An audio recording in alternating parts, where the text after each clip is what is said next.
ډیره ګرانو زړه ته رانږدې ماشومانو سلامونه. هیله لرم چې ټول جوړ روغ او خوشحاله اوسئ او راغلي وئ چې خپل نوي درس ته غوږ شئ. خپل درسي چینل ته ډیر ښه راغلی.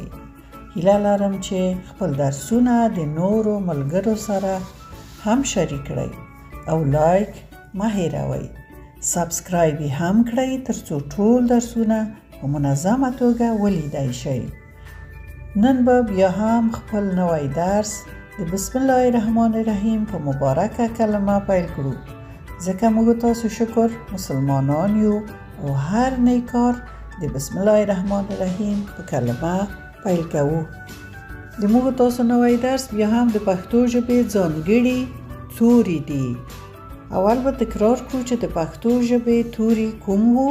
ټ، څ، ځ، دال، ړ، غ، ښین او ړون. نن د کوم توري نوبت دی؟ په یادم دی؟ نن به د ځ نوبت وي، د ځ د توري نوبت. ځ هم په کلماتو کې لکه د نورو تورو په شان درې غږه لري یا درې رقمه تلفظ کیږي. ځ، ځ، ځو، ځ، ځ، ځو، ځ، ځ، ځو. اوس به راشو وګورو چې ما ځ په کومو کلماتو کې تاسو ته خوښه کړي او څنګه غږ کړي. ځ، ځل، ځ، ځل، ځل. په دې تصویر کې تاسو وګورئ، ستوري ځلیږي، سپوږمۍ ځلیږي او دغه نجلۍ چې دغه چراغ یې په لاس کې نیولی دا هم ځلیږي. دې ته موږ څه وایو؟ ځل. کله چې یو شی د ځانه رڼا وښیي هغې ته ځل وایو. ځ، ځل. او ځ په دې کلمه کې د ځ غږ کړي. ځ، ځل، ځه، ځل. اوس به بیا راشو وګورو چې ما په کومه کلمه کې ځ تاسو ته خوښه کړي څنګه تلفظ کیږي. ځ، ځمکه، ځ، ځمکه. وګورئ ځمکه، د ځمکې موډل کره ده. کره یعنې ګرد لکه توپ غوندې، مځکه لکه توپ غوندې ده او په مځکه کې دغه شنه چې تاسو ګورئ شنه رنګونه هغه سرسبزي ده، شنه ځایونه یې دي، زرغون ځایونه دي او هغه آبي چې ګورئ اوبه دي، شاوخواته یې هوا ده، نور ستوري دي او فضا ده. ځ، ځمکه، په ځمکه کې ځ راغلی. ځمکه، ځمکه، ځ، ځمکه. اوس به بیا راشو وګورو چې ځ ما په کومه کلمه کې تاسو ته خوښه کړي څنګه تلفظ کیږي. ځ، ځان، ځان.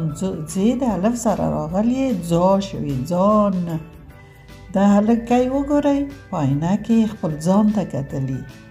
ځان، خپل ځان یې په انداره کې یا په آینه کې لیدلی. ځ، ځان، ځ، ځان. کله چې هر توری د الف سره راشي بیا داسې تلفظ کیږي لکه ځ، ځان، ځا، ځان. اوس هم ځ د ځونډي په کلمه کې. ځ، ځونډی.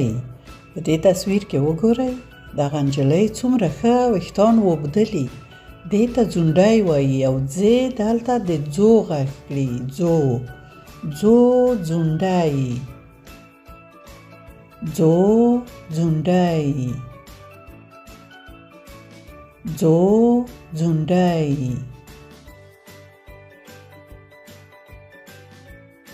اوس به راشو د ځ ترانه به ولولو. تاسو وګورئ چې ما کومه کلمه کې تاسو ته ترانه راوړي. ځ، ځای، ځ، ځای. د لوبو ځای. وګورئ د لوبو ځای دی څومره ښایسته دی. دغه مو لوبځای دی. څنګه ښایسته ځای دی. لوبې کړو، خوښي کوو، منډې او مستي کوو. یا به هم درته ولولم. دغه ملوب ځای دی. څنګه ښایسته ځای دی. لوبې کړو، خوښي کوو، منډې او مستي کوو. خدای دې وکړه چې خوښه شوې وي. اوس یې تاسو را سره ولولئ.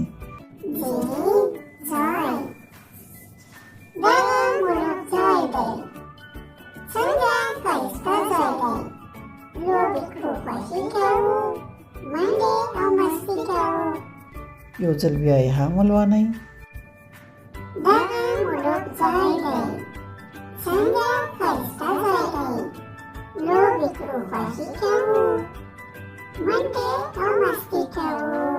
آفرین، شاباس، ډیره ښه ولوسته.